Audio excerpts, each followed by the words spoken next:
You've probably heard about it, this huge demographic wave that's coming. It's creating a massive housing crisis for millions of our seniors. But what if the answer isn't building something brand new? What if it's about cleverly reimagining what we already have? Okay, let's get into it. So, what exactly is this Silver Tsunami? It sounds kind of dramatic, right? But it's not just a catchy name. It's a very, very real thing.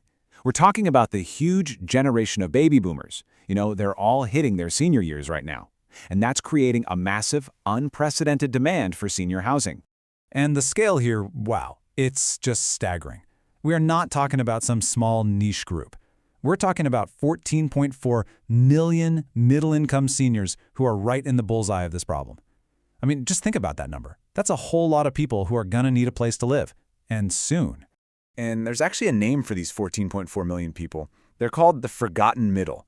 And it's the perfect name because they are caught just stuck in this massive housing gap, a financial trap that the market right now just has no answer for. So what exactly is this trap? All right, so let's look at the timeline. Because you might be thinking this is a problem for, way down the road. It's not. This wave is about to break, and it is coming way faster than you'd think. Okay, look at this. The pressure is already building. But the date you really got to circle is 2026. That's just around the corner.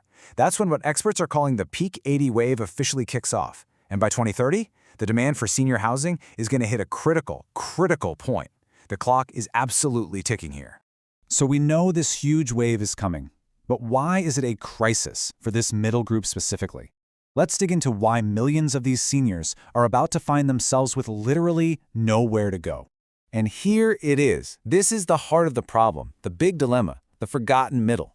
These are people who did everything right. They worked their whole lives. They saved their money. And because of that, they actually have too much to qualify for government help, like Medicaid. But, and this is the kicker, they're nowhere near wealthy enough to afford the fancy, high-end retirement homes you see advertised. They're just stuck, trapped right in the middle. And when I say they can't afford the luxury options, I'm not kidding.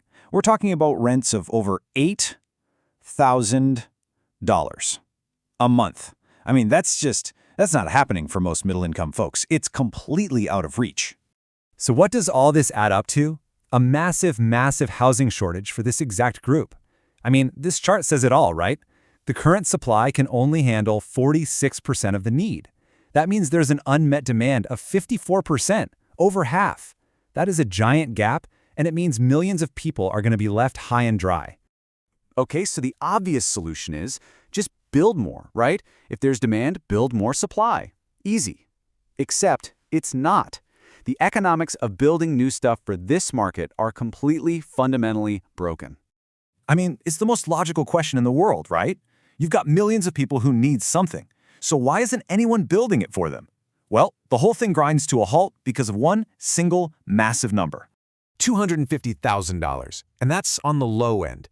That's the cost to build one single unit from scratch. A lot of times it's way more, like $350,000. The upfront cost is it's astronomical.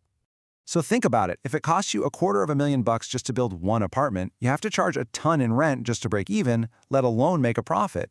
It becomes literally impossible to build something new that the forgotten middle can afford. The whole system just freezes.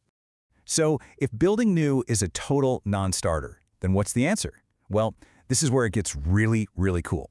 The solution isn't about building at all. It's about being clever. It's a strategy called adaptive reuse, or what you could call the creative conversion play. So instead of pouring a concrete foundation, you look for buildings that are already there, but are, kind of struggling, underperforming. Think about it. Those extended stay hotels, they already have rooms with little kitchenettes. Perfect. Or what about those big empty suburban office parks with seas of parking? And the best part? These places are often in great locations, right near hospitals, stores, and bus routes, exactly where seniors need to be. And the process itself is just brilliant in its simplicity. It's basically a three-step recipe. Step 1, you acquire these distressed buildings on the cheap. We're talking $30,000 to $50,000 per door, which is just a tiny fraction of new construction costs. Step 2, a light retrofit. You're not tearing down walls, you're just renovating, making things senior-friendly for about $15,000 a unit. And that leads to the magic. Step 3, the arbitrage. You've created an awesome, affordable product for way less money, so you can charge a reasonable rent and still make a great return. Okay, so the idea sounds great in theory, right? But does the math actually work? Let's get into the numbers, because this is where you see why this conversion idea isn't just nice, it's a total game changer. So, let's put these two strategies head to head. New construction versus this conversion play. How do they really stack up? Wow! Okay, the difference here is it's night and day. Look at the cost per unit. Conversions are like 80% cheaper. It's not even close. Time to market? You can have a conversion ready in under a year, while a new build takes up to 3 years. And here's the most important line, the rent. You're going from over $6,000 a month down to a much more manageable $2,000 to $3,000. Suddenly, you're not fighting for the top 10% of a saturated market. You're serving the massive, totally unserved 60% in the middle. I mean, this chart just says it all. Look at that difference. That's not just a gap on a chart. That is the difference between a crushing financial burden and an affordable, dignified home. That gap is the solution. And what's really interesting is that this isn't just good for seniors. Think about the people who own those half-empty hotels or office buildings. This strategy gives them a lifeline. By underwriting their property as a potential senior living asset, you unlock all this value that a regular buyer would totally miss. It gives them a great way to sell. So when you step back, you see it's this perfect win-win. Win. Investors get a fantastic opportunity in a huge, untapped market.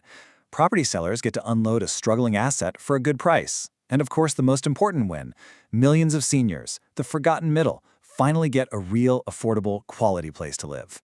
And this whole